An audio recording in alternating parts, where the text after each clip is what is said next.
ఈరోజు ముఖ్యమంత్రి గారితో జరిగినటువంటి సమావేశంలో ఈ నెలలో కర్నూలు జిల్లాలో 2,500 కోట్ల రూపాయలతో నూతనంగా ఏర్పాటు చేస్తున్నటువంటి ఒక సిమెంట్ ఇండస్ట్రీ, అల్ట్రాటెక్ సిమెంట్ ఇండస్ట్రీకి సంబంధించి శంకుస్థాపన కార్యక్రమాన్ని ముఖ్యమంత్రి గారి చేతుల మీద చేయడం కోసం వారితో ఆ ప్రాజెక్టు సంబంధించినటువంటి వివరాలన్నీ కూడా వారికి తెలియజేస్తూ ఏ రోజు ఆ కార్యక్రమాన్ని నిర్వహించాలనేటువంటి దాని మీద వారితో చర్చించడం జరిగింది. సో పొలిటికల్గా వచ్చినటువంటి ఏ రకమైనటువంటి డిస్కషన్స్ కానీ, ఏ రకమైనటువంటి చర్చలు కానీ, మీరు ఊహిస్తున్నటువంటి అనేక అంశాలు కానీ ఏవి కూడా ముఖ్యమంత్రి గారితో చర్చకు రాలేదు. అమర్నాథ్ అనేక సందర్భాల్లో అనేక వేదికల ద్వారా కానీ అనేక సందర్భాల్లో కూడా నేను క్లియర్గా చెప్పడం జరిగింది. అమర్నాథ్ సంబంధించినటువంటి భవిష్యత్తు జగన్మోహన్ రెడ్డి గారు నిర్ణయిస్తారు. దాంట్లో మీరు గాబరపడాల్సిన పని లేదు, నేను గాబరపడాల్సినటువంటి పని లేదు. ఇందులో ఏ రకమైనటువంటి ఊహాగానాలు కానీ ఇంకోటి కానీ ఎవరో చేయాల్సినటువంటి అవసరం లేదు. ఆ ఫైనల్ డెసిషన్ అనేటువంటిది జగన్మోహన్ రెడ్డి గారు చేస్తారనేటువంటిది మరొకసారి మీ ద్వారా తెలియజేస్తాను. ఓకే, చెప్పాను కదా, మీరు ఊహించుకున్నటువంటివి ఒక సందర్భంలో చోడవరం అన్నారు, ఒక సందర్భంలో యలమంచిలి అన్నారు, ఇప్పుడు పెందుర్తి అంటున్నారు, ఒకసారి అనకాపల్లి పార్లమెంట్ అన్నారు. సో ఈ రకమైనటువంటి స్పెక్యులేషన్స్ అనేటువంటివి సహజంగా ఎన్నికలు వచ్చినటువంటి సమయంలో సహజంగా జరిగేవి. సో వీటన్నిటికీ మించి నిర్ణయం అనేటువంటిది గౌరవ ముఖ్యమంత్రి జగన్మోహన్ రెడ్డి గారిది. జగన్మోహన్ రెడ్డి గారికి అమర్నాథ్ గురించి తెలుసు, అమర్నాథ్ పార్టీకి ఏం చేస్తాడనేటువంటిది జగన్మోహన్ రెడ్డి గారికి తెలుసు, అమర్నాథ్ పార్టీకి ఏ రకంగా ఉపయోగపడతాడనేటువంటిది జగన్మోహన్ రెడ్డి గారికి తెలుసు. జగన్మోహన్ రెడ్డి గారు ఏ నిర్ణయం చెప్తే ఆ పని చేయడానికి అమర్నాథ్ సిద్ధంగా ఉన్నాడనేటువంటిది కూడా అనేక సందర్భాల్లో చెప్పాను. మళ్ళీ ఇంకోసారి ఈ సందర్భంగా ఇక్కడి నుంచి మరొకసారి మీ ద్వారా తెలియజేస్తాం.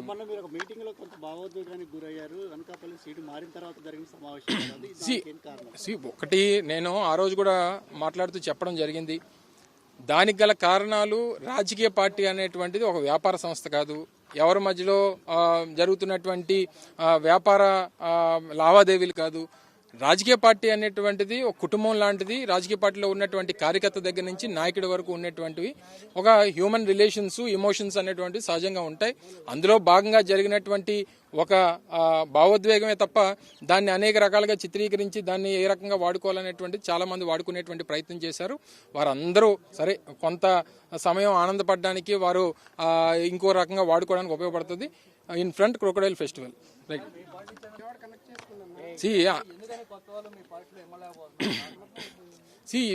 ఒక రకంగా కొత్తగా రాజకీయాల్లోకి వచ్చినటువంటి వారు కానీ, లేదా నా వ్యక్తిగతమైనటువంటి అభిప్రాయం, కొంత సెలబ్రిటీ స్టేటస్ ఉంది అని అనుకునేటువంటి వ్యక్తులు కానీ, వారు అన్నిటికంటే మా వల్ల ఈ రాజకీయ పార్టీ అనుకునేటువంటి రకాలు, పార్టీ వల్ల మేము అనుకునేటువంటి పరిస్థితి ఏ రోజైతే ఒక నాయకుడికి కానీ ఒక పార్టీలో పనిచేద్దామని వచ్చినటువంటి వ్యక్తికి కానీ ఉంటుందో ఆ రోజు వారు నిబద్ధత కలిగినటువంటి వ్యక్తులుగా ఏ స్వార్థం లేకుండా పనిచేస్తారు.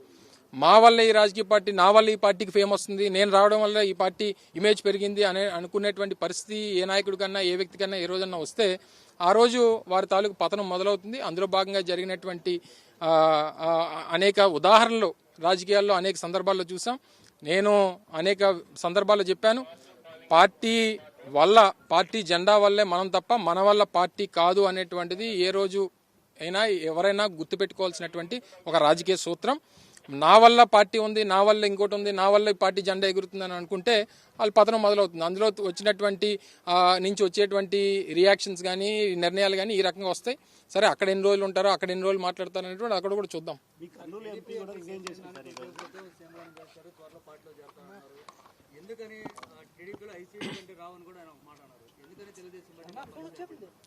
ఒకటి, ఇప్పుడు రాష్ట్రంలో ఉన్నటువంటి రాజకీయ పరిణామాలు, జగన్మోహన్ రెడ్డి గారు అనేక వేదికల మీద చెప్పినటువంటి జస్టిఫికేషన్స్ కానీ ఇవన్నీ మనం చూసిన తర్వాత జగన్మోహన్ రెడ్డి గారు రాష్ట్ర ప్రజలకి, రాష్ట్రానికి ఏ రకమైనటువంటి సంక్షేమాన్ని, అభివృద్ధిని అందించారనేటువంటి దానికి అనేక ఉదాహరణలు ఈరోజు అందరికీ చూపించేటువంటి దానికి మేము సిద్ధంగా ఉన్నాం.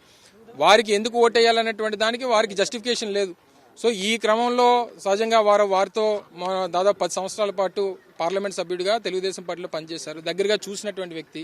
సో చూసినటువంటి వ్యక్తి చెప్పినటువంటి విషయాన్ని మీరు డెఫినెట్గా ప్రజలు గమనించాల్సినటువంటి అవసరం ఉంది. మాకంటే ఎక్కువ ఆయనకే తెలుస్తుంది కాబట్టి అక్కడ పరిస్థితి ఏంటో ఆయన పరిశీలించిన తర్వాత బహుశా ఆ రకమైనటువంటి స్టేట్మెంట్ ఇచ్చి ఉంటారనేటువంటిది నా అభిప్రాయం. మీ పార్టీకి కూడా కర్నూలు ఎంపీ రాజీనామా చేశాడు, నేను 5 ఏళ్ళు ఏమి అభివృద్ధి చేయలేకపోయాను కూడా ఆయన కామెంట్ చేశాడు.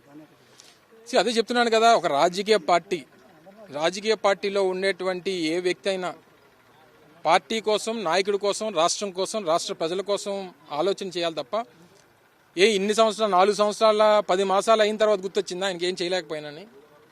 ఆయన గురించి అని కాదు, జనరల్గా చెప్తున్నాను నేను. ఈ సందర్భంలో ఈ పార్టీనో లేకపోతే ప్రభుత్వాన్నో జగన్మోహన్ రెడ్డి గారినో విమర్శించి వెళ్ళిపోయేటువంటి వ్యక్తులందరూ కూడా వారి స్వార్థం కోసం వెళ్ళిపోతున్నటువంటి వారు ఎవరు కూడా దానికి అనేక రకాలైనటువంటి సాకులు. జగన్మోహన్ రెడ్డి గారు అపాయింట్మెంట్ ఇవ్వలేదని ఒకరు, నేనేమీ చేయలేదని చెప్పి ఒకరు, నేనేమి ఎవరికి సాయం చేయలేదని ఒకరు, ఈ రకమైనటువంటి అనేక కారణాలు వారికి వాళ్ళు జస్టిఫై చేసుకోవడానికి చెప్పేటువంటి మాటలు.